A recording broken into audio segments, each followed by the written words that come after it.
Hindi mo ba iniisip, Claire Castro, na napaka-istrikto ni Tatay Digong? Ang daming opisyal that time nagutom kasi walang makurakot, tapos sabihin mo ngayon mas kurap ang panahon ni Tatay Digong? Ang kapalmoks mo naman. Anong basis mo? Sige nga. Anong basis mo na mas kurap ang last administrasyon? May gulay talaga tong anti-Claire na mga kaibigan. Atagdog talaga, atagdog ng Malacanang. Good morning, Yusek.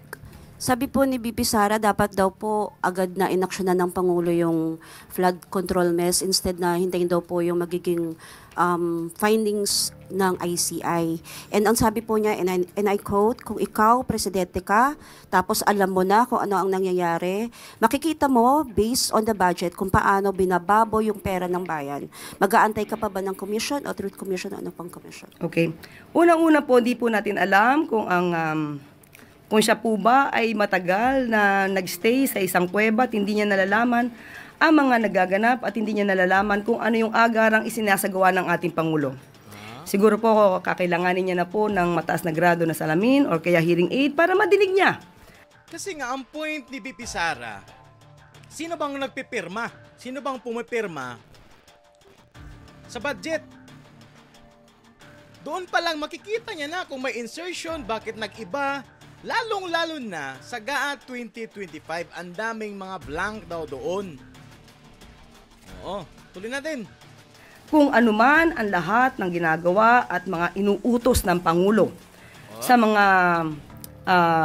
law enforcement agencies, sa mga investigating bodies, kasama na po ang pagbuo ng ICI. Uulit-ulitin po natin, dahil paulit-ulit naman po lamang ang sinasabi na issue ng Vice Presidente. Ano po ulit-ulit?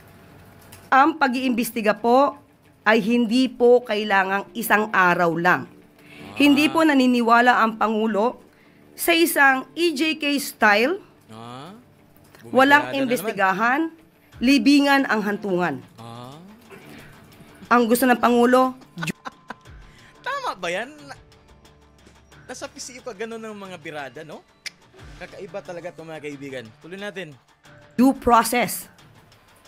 At hindi po dapat lamang na puro salita or kaya pangako.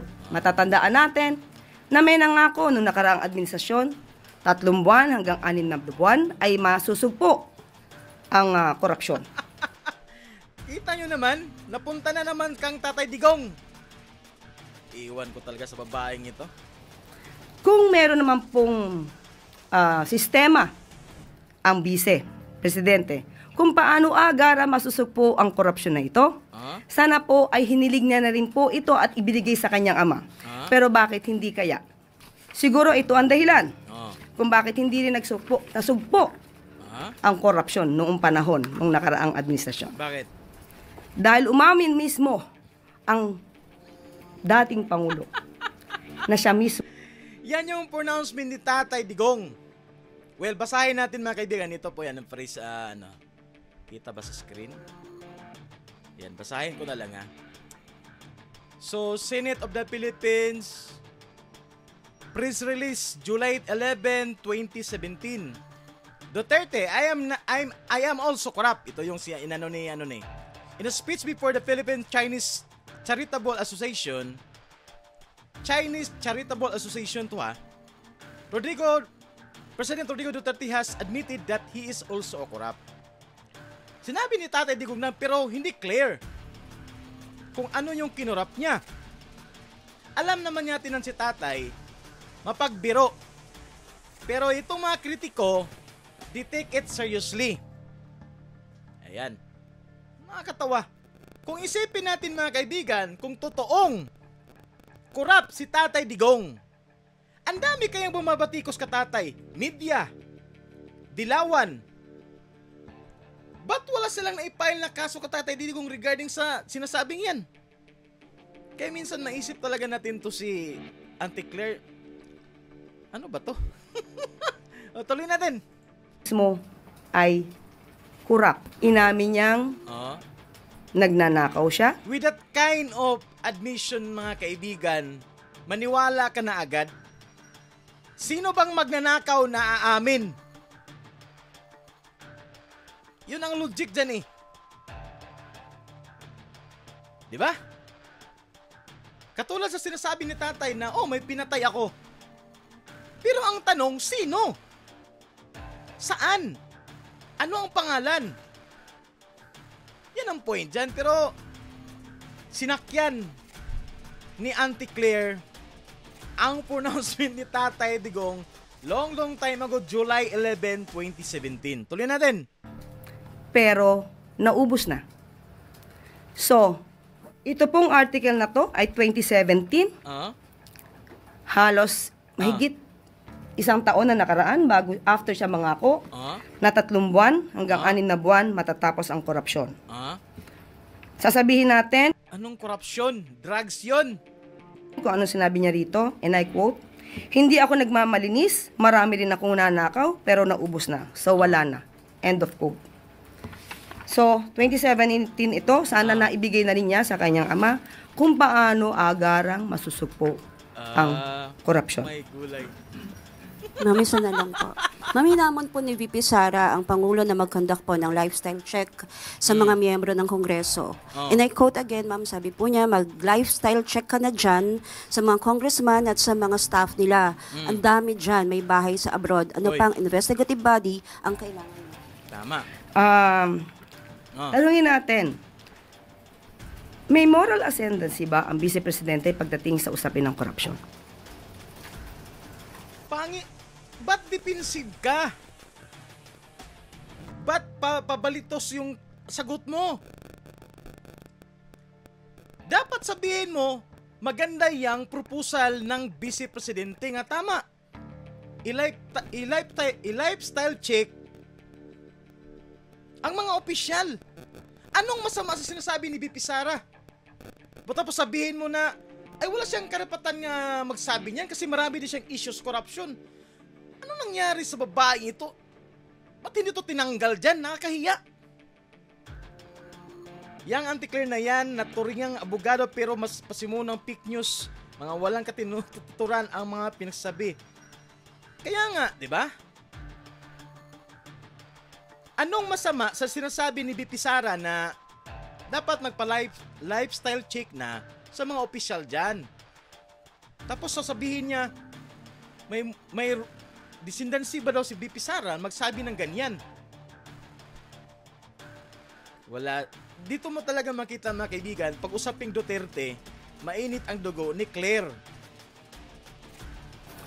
Yun lang po. Oo, atakdog lang talaga daw. Okay, ma'am. Sunod na tanong. Wala kang ma-receive sa kanyang bang opinion o pahayag na true professional ang dating ba? Parang bardagulan ang dating eh. Gilbert Verdes, DWIC. Morning po, Yusek. Ngayon pong nag-start na po ng operation o trabaho yung ICI. Baka may update po sa operation naman ng sumbong sa Pangulo.ph. Okay. Meron po na natanggap na sumbong as of now ay 16,275 na report at lahat pong ito dahil meron na pong ICI ay ipapasa na po sa ICI. Thank you po. Sunod, Tuesday, New DZBB. Hi ma'am, follow up lang po doon sa meeting ni Pangulong Marcos at ni House Speaker Romualdez. Sa tingin po ba ng palasyo itong possible na pagbibitiw, kung magbibitiw man si Speaker o kung mag-on leave lang, ay nararapat lang para i-appease o pahupain yung damdamin o emosyon ng taong bayan dahil nababanggit nga po ang pangalan ni Speaker sa issue ng hindi tamang paggamit ng pondo ng bayan. Para pahupain ang damdamin? Sabi ko nga po, ang sabi po natin, mag-resign o hindi mag-resign, at ang kung pangalan niya ay nasasama, may imbestigahan naman po ito. So, desisyon na po iyan ni Speaker Romualdez kung siya po ay magre-resign. So, hanggat hindi po talaga siya nagre-resign, ay wala naman din po talaga magiging reaksyon ng palasyo. Thank you po. Last question, Letner, CISO DZRH. Ma'am, other topic lang po, ipinatigil po ng Supreme Court yung implementasyon ng redistricting ng BARM. Ano po ang reaksyon ng Pangulo dito, lalo't ilang linggo na lang ay election na sa BARM? Kung yan po ang desisyon ng Supreme Court, yan naman po ay gagalang. Kung ano pong inuutos sa Supreme Court, magkukumplay naman po ang pamahalaan. Pero hindi po ba nangangamba ang Malacanang na makaapekto ito lalo't paulit-ulit na sinasabi ni Presidente kung gaano kahalaga itong BARM elections sa rehiyon at sa peace process? Kung pangamba po, opo, meron. Pero susundin pa rin po ng administrasyon kung ano po ang sinasabi ng Supreme Court. Ivan Mayrina, GMA7. Pahabol ko lang, ma'am, yung tungkol sa opinion ni VP Sara tungkol sa ICI. She was asked if this is too little too late. And her answer was, and I quote, actually hindi na siya too little too late. Nothing na nga siya. Tama. Nothingness na ang ginagawa ngayon. May nakita po pala tayo. Bakit nasabi yan ni BP Sara? Kasi kailan ba yung nag-pronouncement si BP Sara na sabi niya, ang budget ng Pilipinas ay hawak lang ng 2 tao. Hawak lang ni Saldico at ni Martin Romualdez. Anong year yun? Kaya nasabi ni BP Sara yan, na wala na. Kinamkam na. Ang dami nang nagkamkam ng pera. Tayo ibang talent ng Vice Presidente. Magaling po pala siyang magpatawa kahit hindi siya komedyante. Well, anyway, ang Pangulo umaaksyon, gumagawa, nagtatrabaho. Nakikita po ng taong bayan kung paano po ba Yeah, nakikita namin kung gaano ka-weak leader. Kaya sa kanyang panahon, ang daming mga corrupt na opisyal. ang pagtugon ng Pangulo sa mga hinaing ng kababayan natin, especially tungkol sa maanumalyang flood control projects. Pero, nakikita ba ito dahil ang sabi ay kawalan? Kung ikukumpara ba sa nakaraang administrasyon na nagsabing corrupt? Mismo? Ganun lang basihan mo. Basihan mo yung sinasabi ni tatay na I am also a corrupt. Pero ubos sa lahat. Joke lang yun eh. Tapos yun ang basihan mo na sabihin mo na mas corrupt ang last administration? Oh my gulay. Wala talaga to itong reason out ng anti-clear na to. Wala talaga mga kaibigan. Kumbaga, kung ikaw makinig, huwag ka na lang maniwala. Shout out Brandy YP. Kahit sino ipalit, basta mapalitan yung tamba. Pero mas maganda kasi ipalit sa kanya, hindi recommended niya. Kasi pag recommended, syempre may utang na loob yun sa kanya. So kung magkaroon na ng investigasyon, may utang na loob eh. Kaya much better talaga, abangan natin ngayon kung sino ang inominate nila, except kang Faustino D, na rekomendado ni Speaker of the House. Ang Pangulo at maraming ghost projects. Ano ang itatawag Marami daw ghost project? My God! natin sa panahon na yon? Living hell?